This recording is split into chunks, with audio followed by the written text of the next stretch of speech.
Many have searched for the truth on the mysteries of our world. But in reality, there are no mysteries, only a lack of information. These are the unveiled mysteries of light.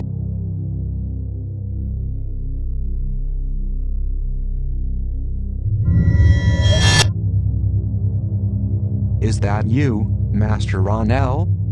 Yes, it's me. I see that you have been working too much. Yes, as a matter of fact, I have been. This issue about Freemasonry, which was surely suggested by you in my causal body, has left me totally perplexed.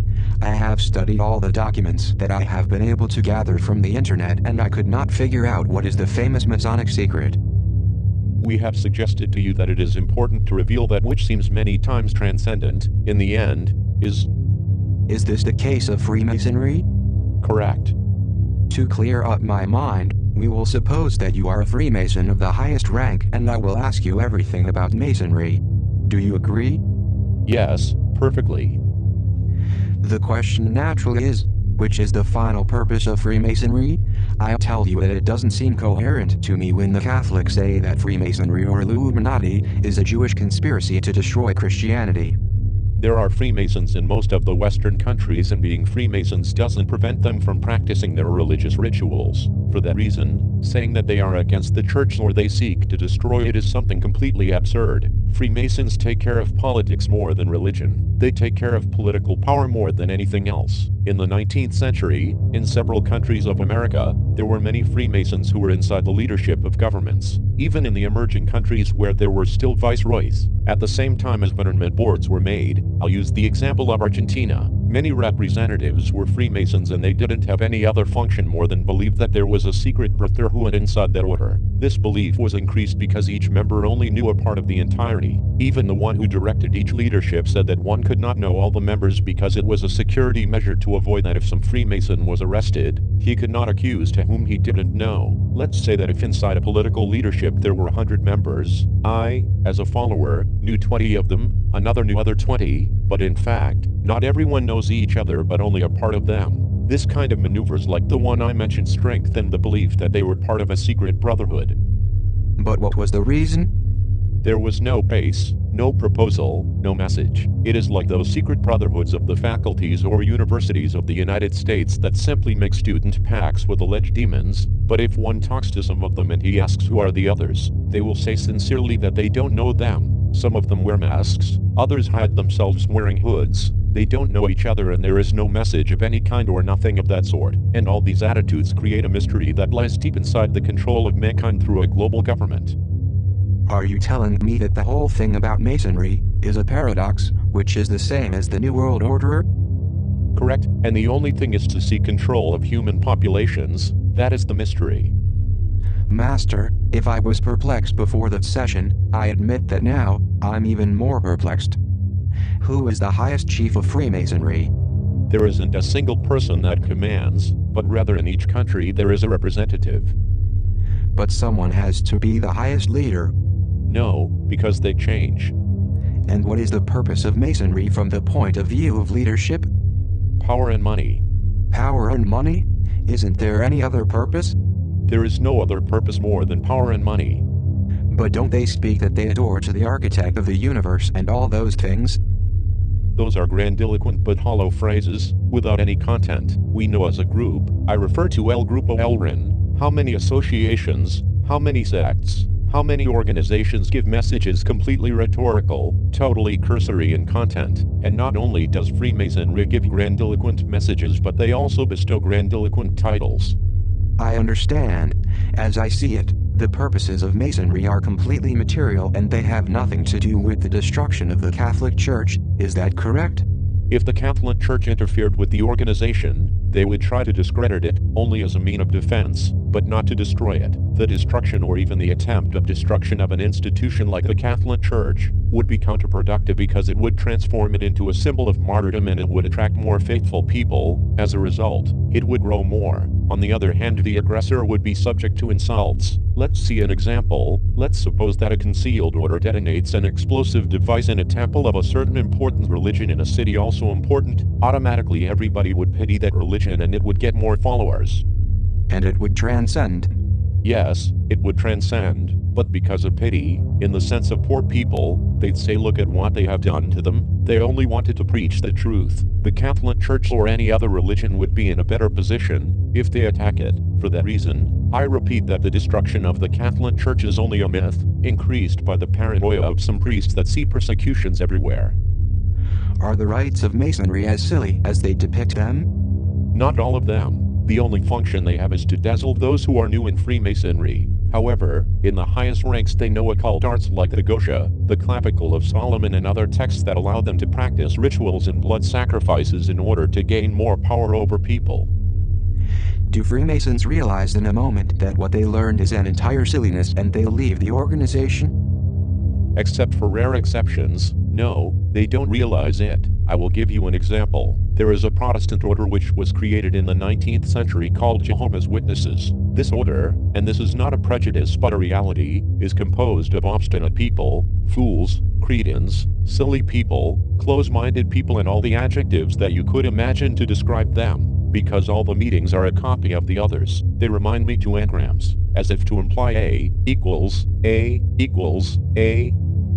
I understand the irony perfectly. Well, the meetings of Freemasons are the same. The first is similar to the second, which is similar to the third and so on. Notice that if a Jehovah's Witness follower, brother, goes 10 years to the church, he will have the same wisdom at the end as the one he had at the beginning. And even though he has gone up step by step, in spite of being pastors, they continue being close-minded people and ignorance. Essentially, Freemasonry is exactly the same thing, because they themselves start believing what they are saying. For example, if I were incarnated and I sell you something, I am so convinced of what I'm selling you that I myself believe it. Only those who are in the higher ranks know the nature of the knowledge behind the New World Order agenda.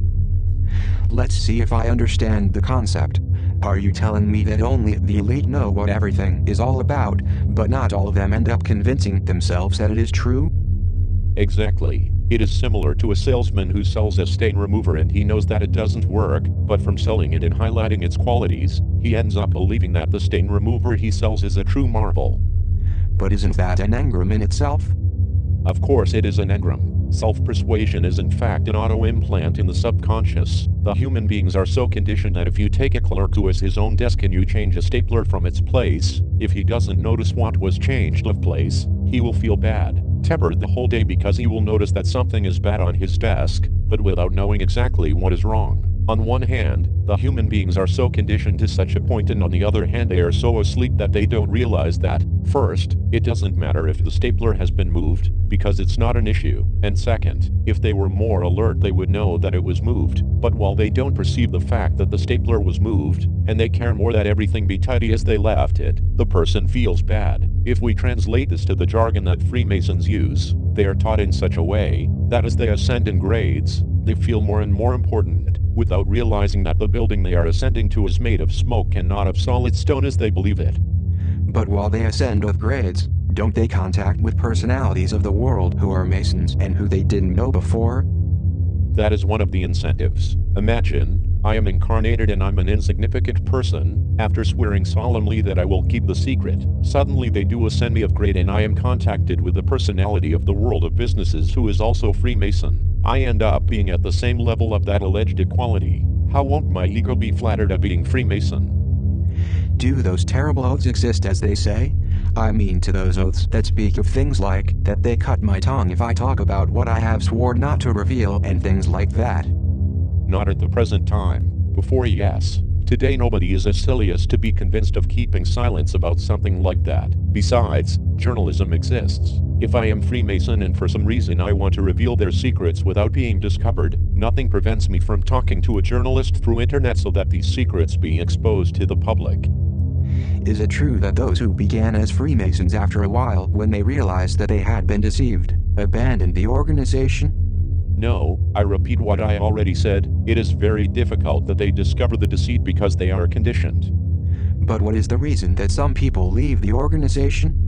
They leave it because that order stopped attracting them. because they had changed it for other hobbies or because they had simply decided to be devoted more to their families or their professions, etc. Besides, when they are young they also abandon the organization when they realize that the economic rewards they had promised them don't appear, and things like that. Don't forget that the fishhook of Masonry is in fact to enthuse the applicant with social status and economic rewards he would get in the organization. In this sense they don't have any obstacle to put as an example to someone who is in a higher social status and point him out as a Freemason, explaining to him that he is in that level because he is a Freemason, as this is unreal. The boy who is enrolled in Freemasonry when he was 22 years old, when he reaches the age of 27, he sees that nothing has changed, that his problems are still there, and he continues working as an employee every day in the same position. Then he simply leaves the organization. And can he abandon the organization without any problem? In a case like this, yes, because it is somebody harmless that won't harm the organization. Do they have a lot of money and power? Yes, because money and power are the main things of the leadership of Freemasonry. They can end up destroying organizations. They achieve that some Freemason occupies some higher position, whether in a company or in a government position, for example as a senator or deputy. If they need to, they can also discredit somebody. Do they always act like that? I mean, if they use their cunning and never physical violence.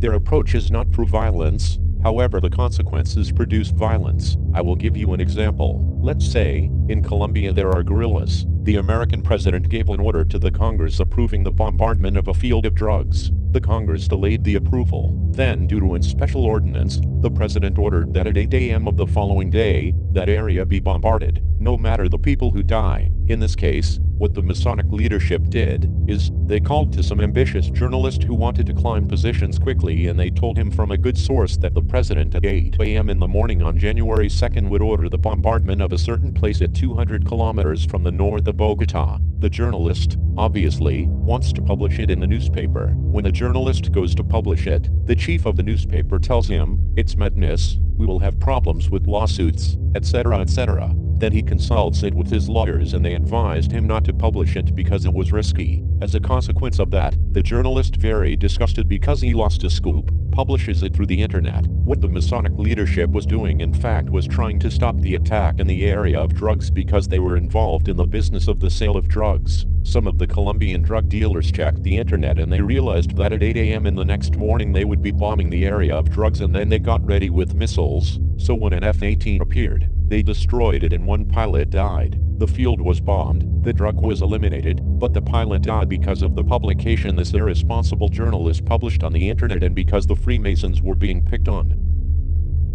I don't understand. And what is the profit of Freemasons? In this case, none. I simply wanted to give you an example of what kind of manipulation the Masonic leadership do, and although their methods are not violent, finally they provoke violence. The attempt of the Freemasons was to make sure that the president looked at the news that had been given in advance on the internet. Maybe he would opt to stop the bombing so that he wouldn't look bad in the eyes of the public. In this case that didn't happen and the bombing was not stopped. In the end of all this, the journalist was accused of murder because a pilot of a F-18 died because of him. Is this an example or it is a real event? It is a real event. It was a news story that a senator, who exists at this time, released. He was against President Bush. He had 93% of support of the people and he is Freemason. Is Bush Freemason? Yes, he's a Skull and Bones Lodge member, but there is a Democratic wing that belongs to Freemasonry. Returning to the leadership of Freemasons, do they really have so much power as they say? The power they have has to do in the way that they can credit or discredit people. They control newspapers, because they are owners or because they are investors, and this is already a tremendous power because they manipulate the public opinion. Are they drug dealers? They are not drug dealers, but they are opportunists. That is, if they have some opportunity like that opportunity they had in Colombia, where the drug dealers requested help in exchange for a percentage in the sales, of course they do it. They are in the business of pornography too, because they see it as a good business. Even child pornography? No, not child pornography, only adult pornography, because they don't want to be exposed. Don't forget that adult pornography is legal. There were some Freemasons of lower grades that distributed child pornography through internet and they directly have them executed so that their deaths look like accidents or suicides. One of them was burned inside his department. How did they do it? With undercover agents. But it would seem that they had something good. I mean, if they fight against child pornography. No, they don't do it for a matter of moral, but because they don't want to be exposed and have bad reputation or any conflict. It is a matter of politics, not about moral. While they are above the law, neither the police nor the FBI will deal with them. Are there Freemasons inside the FBI or the CIA? Of course, there are Freemasons in both organizations. But although minimal, don't they have some religious doctrine or something similar that they instill to Freemasons? Only to the young people. They deceive them, promising them spiritual growth, economic growth through the ordinances that we know that are only mere expressions of desires and all those things. The trick they use to bamboozle is inculcating the false idea, of course, that as they ascend in the Masonic grades, the same cosmogonic law of the great architect of the universe takes care of them, providing health, wealth, and everything they desire. Definitely it's an entire hoax. You have said it. You know that I like to criticize severely everything that deserves to be criticized strongly. What would be the critic that we could make about the Freemasons, aside from what you have told me up to now? The critic is that they deceive people with a false spiritual proposal, when they are really looking for, as I already pointed it out, power, wealth, and manipulation. They are the same thing as the Jehovah's Witnesses, who sell millions and millions of books in the entire world, and their variety is solely apparent because all their books are the same. But does Freemasonry have books? I mean, if I could get one, I would find out what they think. No, because writing would be hazardous with what they say. In this way, the critics would be able to conjecture about their ideas but without having any certainty on them. Is the alleged secret, then, nothing else than a strategic weapon? Totally. Let's see if I understood. The Masonic great secret is that there is no secret for the low ranks? Exactly. I can hardly believe that over emptiness such a powerful organization has been created. There is no doubt that human beings are completely crazy. I wonder how it is possible that there were great men in history that were Freemasons. Those are the lyric poets of Freemasonry. In South America, for example, in the 19th century there were politicians and military men, very important personalities who believed that they were offering their contribution to humanity when being part of Freemasonry. At this moment I remember Freemasons like Sarmiento, San Martin, Belgrano, Bolivar. Correct. They were big idealistic people and spirits of light. In spite of having fought in battles and caused deaths, they didn't lower of spiritual plane because their condition of liberators of peoples was evaluated. They were not Freemasons for power, but, on the contrary, for the contribution they believed they gave to the cause of freedom. Their idealism was exactly what made of them easy prey of Freemasons of higher grades. An idealist is easier to control even more than a teenager. Master, it's the first time that something like this happens to me. You have been speaking to me about Masonry from the point of view of the maximum leadership more than a half hour, and it is as if you had spoken to me about the air. Exactly. That impression you have is what this session is demonstrating about what Freemasonry is in fact. Is the only thing that matters to those 12 leaders, the money, power, and manipulation? Do they manipulate some government? Not only governments, but also tendencies. They can support, for example, the postulation of somebody to governor. They can end up manipulating votes. There are governors in the United States who have been elected because of this kind of manipulation. How many Freemasons are there at the present time in the entire world? Around 500,000. And all of them are in the shade? No, not all of them. It depends on the place and how the Freemasons are seen. For instance, I can be in a populous city, climb onto a box and yell, "I'm a Freemason grade 30 and I have news to give you." Well, 2 or 3 people will stop just out of curiosity and then they will keep walking without giving me any importance. In others, the Freemasons are frowned upon and even persecuted. I understand. Is it true that they scheme all of the possible foolishness to capture and cautious people because the only thing they are interested in is the money they can get from them? That's right. The only thing that matters to them is money. This is the reason that they constantly change tactics. Anyway, it doesn't matter the ideas they profess, deists, atheists, Catholics, Muslims, or whatever they are, everybody is welcome to the lines of Freemasonry. This is the Luciferian doctrine.